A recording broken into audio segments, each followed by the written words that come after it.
Unboxing की थी। ये मेरी टी-टॉक अल्ट्रा वॉच, और ये एक एप्पल की वॉच तो लो है, पर ये एप्पल की नहीं है, ये काम वॉच है जो सिर्फ टाइम ही दिखाती है।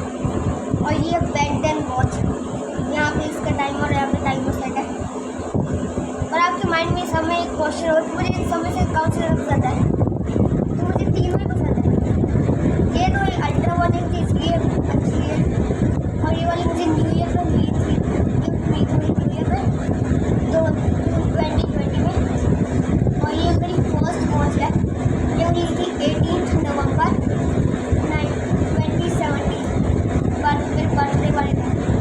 इसलिए तीनों मुझे पसंद है।